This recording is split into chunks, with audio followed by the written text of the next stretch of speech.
आपण पाहत आहात आर.के. न्यूज, बातमी तुमची, आवाज आमचा।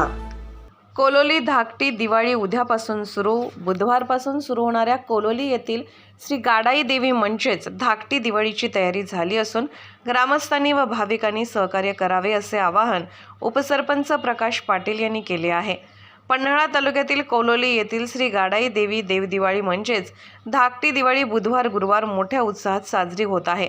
यानिमित्त झोकाळे पाळणे, खेळणी, आईस्क्रीम, भेळचे गाडे येऊन उभे आहेत। तर ग्रामपंचायतीच्या वतीने गावामध्ये गर्दी होऊ नये म्हणून शेलारवाडी मार्गे कोलोली गावात येता येईल तर बाहेर जाण्यासाठी 53 गावांमधून जावे लागणार आहे।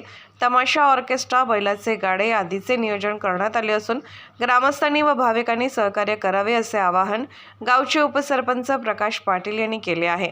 यावेळी मारुती पाटील, विक्रम कांबळे, भाजपाचे बाजीराव भोसले, धनाजी भोसले उपस्थित होते। गाडाई देवी यात्रा देवदीपावली कोलोली ही बुधवार दिनांक 13/12/2023 आणि गुरुवार दिनांक 14/12/2023 या 2 दिवसात संपन्न होत आहे। या यात्रेची पूर्वतयारी जवळजवळ आता पूर्ण होत आलेली आहे। तरी अजून खेळणे किंवा गाडे, आईस्क्रीमच्या गाड्या, भेळच्या गाड्या येत आहेत। 2 दिवसामध्ये यात्रा पूर्णपणे सर्व ग्रामस्थांनी, पाहुण्यांनी, सर्व व्यापारी, दुकानदार यांनी शांततेत, गाडा मंडळ यांनी सगळ्यांनी शांततेत पार पाडावी असे ग्रामस्थ कोलोली व गाडाई देवी यात्रा कमिटी कोलोली यांच्या वतीनं मी सर्वांना विनंती करत आहे।